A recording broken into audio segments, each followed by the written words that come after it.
محفل میلاد النبی صلی اللہ علیہ وسلم کی حقیقت کیا ہے، ضرورت کیا ہے اور تقاضے کیا ہیں، اس حوالے سے کچھ گزارشات عنوان گفتگو رہیں گی۔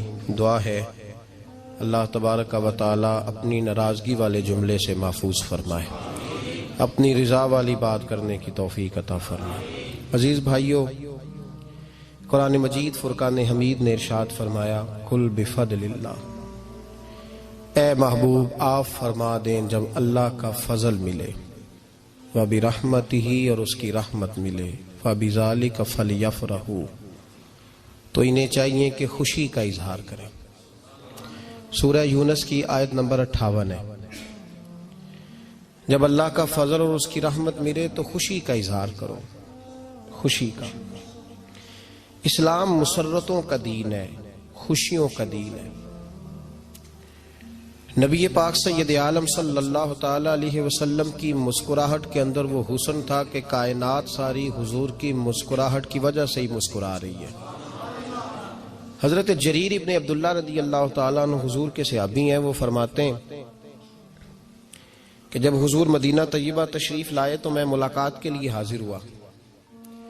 پہلے دن میں حضور سے ملا تو نبی پاک مسکرا رہے تھے، پھر 10 سال میں حضور کو دیکھتا رہا، اور حضور کے وصال سے چند دن پہلے میری جو آخری ملاقات ہوئی تو اس میں بھی میں نے اپنے نبی کو مسکراتے ہی دیکھا ہے۔ اور فاضل بریلوی رحمۃ اللہ تعالی علیہ نے اس تخیل کا اور رنگ میں لیا ہے۔ وہ کہتے ہیں حضور کے مسکرانے سے دنیا مسکراتی ہے۔ فرماتے ہیں جس کی تسکی سے روتے ہوئے ہنس پڑے۔ جب حضور ہلکا سا مسکراتے تھے تو رونے والوں کے دل بھی ٹھنڈے ہو جایا کرتے، غمزدہ لوگ مسکراتے تھے۔ حضور کی خوشیاں تقسیم کرتی تھی۔ نبی پاک صلی اللہ علیہ وسلم کا مسکرانا امت کے دلوں کو ٹھنڈا کرتا تھا۔ فرمایا جس کی تسکی سے روتے ہوئے ہنس پڑیں اس تبسم کی عادت پہ لاکھوں سلام۔ اور فرمایا یہ نہیں تھا کہ حضور بڑے تکلف سے مسکراتے تھے، حضور کی تو عادت تھی، اس تبسم کی عادت پہ لاکھوں سلام، مسکراتے رہنا، خوشی کا اظہار۔ اسلام بہت ساری چیزوں کا انسان کو پابند کرتا ہے، حدود و قیود میں رہنے کا حکم دیتا ہے۔ صحابہ کرام علیہم رضوان کے ہاں شادی کے موقع پر بارات لے کر کے جانے کا کوئی رواج نہیں تھا۔ حضرت عبد الرحمن ابن عوف رضی اللہ تعالیٰ عنہ جیسے مالدار لوگ بھی شادی کرتے ہیں تو نبی پاک کے بغیر بھی بارات چلی جاتی ہے۔ کوئی کانسیپٹ نہیں اس طرح کا کہ ڈھیروں بارات لے کے جائی جائے۔ حضرت عبد الرحمن ابن عوف کہتے ہیں میں حضور کی بارگاہ میں آیا تو سفید کپڑے پر پیلا زرد نشان تھا۔ حضور نے فرمایا کیا ہوا، یہ داغ کاہے کا؟ عرض کی حضور کل میں نے نکاح کیا تھا۔ تو محبوب نے جو ارشاد فرمایا اس میں فرمایا بڑی اچھی بات ہے، ولیمہ ضرور کرنا، چاہے ایک بکری ہی ذبح کرنا۔ بارات نہیں لے کے جائی جاتی تھی، ولیمے کا حکم دیا۔ اور بخاری میں نبی پاک نے یہ بھی فرمایا جب تمہیں کوئی ولیمے کی دعوت دے تو جایا کرو۔ اچھا، اب شادی کے موقع پر جو بارات لے کے جائی جاتی ہے تو اگرچہ حضور کی سنت نہیں، لیکن اسے ہم حرام نہیں کہتے، اسے ہم ناجائز نہیں کہتے۔ ہم نہیں کہتے کہ یہ تو نے غلط کیا، اگرچہ لے جانا حضور سے ثابت اس مروجہ انداز میں ثابت نہیں، اس طرح ہمارے ہاں جاتے ہیں، لیکن ہم پھر بھی اسے ناجائز۔ کسی صحابی نے اپنے بچے کی شادی پر اپنے گھر میں لائٹنگ نہیں کرائی، لیکن آپ کو دنیا کا کوئی عالم یہ فتویٰ نہیں دے سکتا کہ لائٹنگ کرانا حرام ہے۔ آپ شادی کے موقع پہ ساری گلی سجا لو، آپ ساری چھتوں پہ لائٹنگ کرا لو، کوئی آدمی یہ آپ کو فتویٰ نہیں دے سکتا کہ شادی کے موقع پر لائٹنگ کرانا جائز نہیں۔ کبھی سنا ہے آپ نے کسی سے؟ بولیے یہ جائز ہے، جائز پیسے ہیں تو ٹھیک، بلکہ میں اس سے آگے بڑھتا ہوں، اس سے تھوڑا اور آگے جاتا ہوں۔ حضرت عائشہ صدیقہ رضی اللہ تعالیٰ عنہ فرماتی ہیں میرا جو کمرہ تھا نا جس میں میں حضور کے ساتھ رہتی تھی اور ایک لمبا زندگی کا عرصہ گزارا، اس میں 3 آدمی سو سکتے تھے، چوتھے کے لیے جگہ ہی نہیں تھی، اور کچا تھا، کھجور کے تنے کھڑے کر کے اس پر کھجور کے پتوں کی چھت ڈالی گئی تھی۔ میں جب ہاتھ اٹھاتی تھی تو میرا ہاتھ اپنی چھت کو چھو جاتا تھا۔ یہ ہے سنت نبی پاک کی، یہ حضور کا طریقہ ہے۔ بتائیے پکے گھر میں، لینٹر والے گھر میں رہنا جائز کہ ناجائز؟ کیوں جی؟ حضور تو کچے مکان میں رہتے تھے، آپ نے کیسے پکا بنا لیا؟ اللہ کے محبوب علی دین کو اس کی اصل بات میں سمجھیں. آپ ایسا نہ کریں جس میں انتشار اور امت تقسیم ہو. اس کا اصل مزاج دیکھیں. مہندی کے موقع پہ اگر کوئی آدمی 6 دیگیں دال چاول کی پکاتا ہے تو منع نہیں، جائز پیسوں سے پکائے. انہیں لائٹنگ لگوائی، کوئی منع نہیں. سارے محلے کو کھانا کھلایا، کوئی منع نہیں. بلکہ نبی پاک نے فرمایا بہترین مسلمان ہی وہ ہے جو سلام پہلے لے اور روٹی زیادہ کھلائے، تو بہترین مسلمان ہے. ناجائز کیا ہے؟ ناجائز ہے شادی کے موقع پر بینڈ باجا بجانا، اس میں رقص کرنا، اس میں بھنگڑے ڈالنا، عورتوں مردوں کا اختلاط ہونا، عورتوں کی مووی بنانا، یہ چیزیں ناجائز ہیں. تو جو ناجائز ہے اس پہ پابندی لگائی جائے گی. جو جائز ہے اس کے بارے میں یہ کہا جائے گا کہ بھائی احتیاط کی جائے، سنت کی طرف دیکھا جائے تو بہتر یہی ہے. لیکن اگر کوئی کسی آدمی کے پاس جائز پیسے ہوں، وہ 100 کنال کے گھر میں رہے، اگرچہ سنت یہ نہیں، پر یہ تو کوئی فتویٰ نہیں نہ دے سکتا کہ حرام ہے تیرا 100 کنال کے گھر میں رہنا. کہ ہے فتویٰ کہیں آپ نے سنا؟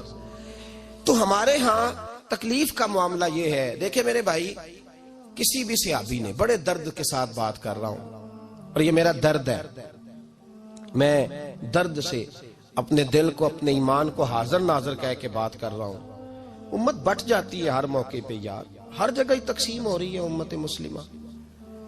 ہر روز کچھ نہ کچھ فتوے ایسے مل جاتے ہیں جس میں دراڑیں پڑتی ہیں. کسی صحابی نے کسی مسجد کے اندر اشتہار چھپوا کے، اعلان کرا کے درس قرآن کرایا ہے کبھی؟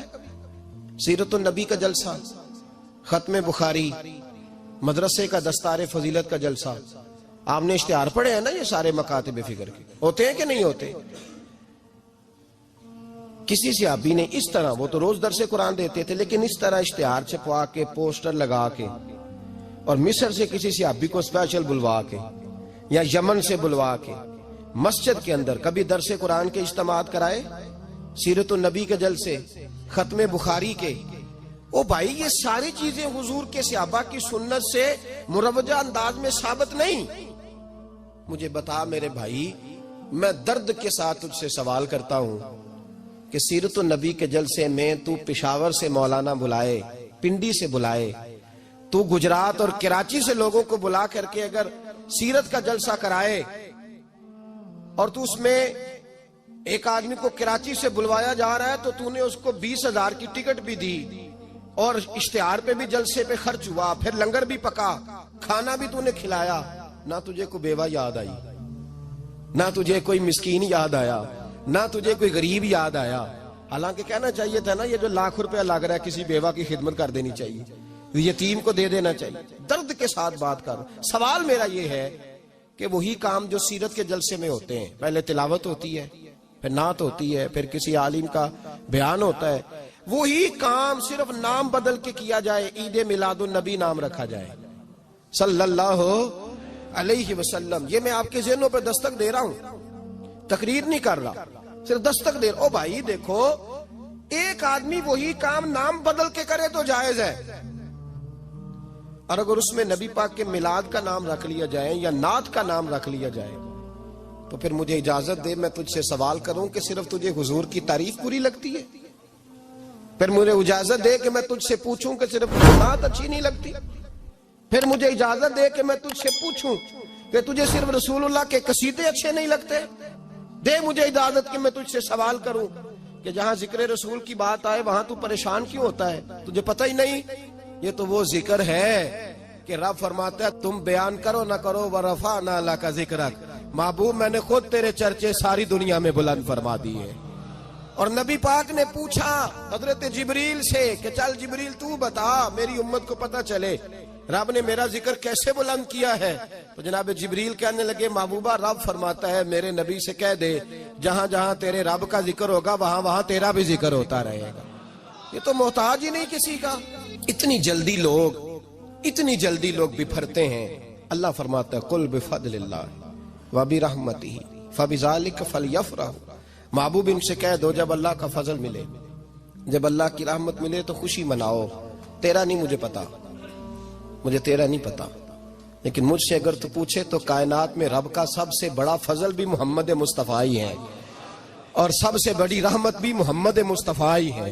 وہ دو عالم کی رحمت تھے، وہ جہاں چاہتے وہیں رہتے، یہ تو ان کی مہربانی ہے کہ یہ عالم پسند آیا۔ رب کریم نے تجھے آنکھ دی، دنیا دیکھی تو نے، رب کریم نے تجھے قوت دی، تو نے دنیا گھومی، اور پھر رب نے تجھے بیٹے دیے تو میٹھا میوہ، اور بیٹیاں دی تو تیرے لیے باعث کرم، تیری چھاتی پہ بچے چڑھے تو نے کہا سب سے بڑی نعمت یہی ہے۔ کہ مالک کہتا ہے تو میرا بندہ تھا، میں نے دینا ہی تھا، تو نے دیا، احسان نہیں جتلایا، لیکن جب اپنا نبی دیا تو کہا میں نے بڑا احسان کیا تم پہ۔ لَقَدْ مَنَّ اللَّهُ عَلَى الْمُؤْمِنِينَ إِذْ بَعَثَ فِيهِمْ رَسُولًا، میں نے تم پر احسان کیا ہے۔ کون دیتا ہے کسی کو محبوب اپنا؟ نہ جانے رب نے یہ کیسے گوارا کیا۔ لَقَدْ مَنَّ اللَّهُ عَلَى الْمُؤْمِنِينَ إِذْ بَعَثَ فِيهِمْ رَسُولًا، اتنا بڑا فضل، اتنا بڑا فضل، فضل بھی حضور۔ اور جب بات رحمت کی آئی تو فرمایا مومنوں صرف تمہیں ہی نہیں، عیسائیوں، یہودیوں، سکھوں، دنیا میں جتنی مخلوق ہے، حتیٰ کہ جانور بھی، حتیٰ کہ چونٹیاں، نباتات، جمادات، ہر چیز، یا اللہ تو نے کیا دیا؟ فرمایا وما ارسلناک الا رحمتا للعالمین، میں جس کا رب ہوں ان سب کے لیے میں نے اپنے نبی کو رحمت بنا کے بھیج دیا ہے۔ بیٹے کے آنے پہ تو مٹھائی بانٹتا ہے، میلاد والے دن تو لائٹیں بند کر لیتا ہے، بیٹے کے آنے پر تو حلوائی بٹھاتا ہے، اور نبی پاک کے نام کی لائٹیں لگی ہوں تو پریشان ہوتا ہے۔ ہم سے کبھی پوچھ تجھے بتائیں، بس نہیں چلتا، ورنہ تاڑے توڑ کے چھتوں پہ لگا دیں۔ بس نہیں چلتا، فرشتوں کو بھی کہیں آؤ ہمارے ساتھ شامل ہو جاؤ، آمد مصطفیٰ مرحبا مرحبا کا نعرہ لگانا ہے، ہمارا بس نہیں چلتا، ورنہ دنیا کی ساری نعمتیں بچھا دیں اور لوگوں کو بتلائیں کہ اصل تو خوشی منانے کا دن ہی آج ہے، جب اللہ نے ہمیں اپنا پیارا رسول عطا فرمایا ہے۔ اور ہمارے امام تو کہتا ہے میلاد نہ کر، ہمارے امام نے تو کہا حشر تک ڈالیں گے ہم، حشر تک، یہ 2-4 دن کا تو پروگرام ہی نہیں ہمارا، حشر تک ڈالیں گے ہم پیدائش مولا کی دھوم، اور مثل فارس نجد کے کلے گراتے جائیں گے، خاک ہو جائیں عدو جل کر مگر ہم تو رضا، دم میں جب تک دم ہے ذکر ان کا سناتے جائیں گے۔ ہمارا تو 1-2 دن کا پروگرام ہی نہیں۔ اور پھر سنو کتنی بڑی نعمت ہے۔ حضرت عباس سے کسی نے کہا تھا اللہ کی سب سے بڑی نعمت، تو بخاری اٹھانا، فرمانے لگے محمد نعمت اللہ، بخاری ہے بخاری، فرمایا محمد اللہ کی سب سے بڑی نعمت ہے، صلی اللہ، یہ سب سے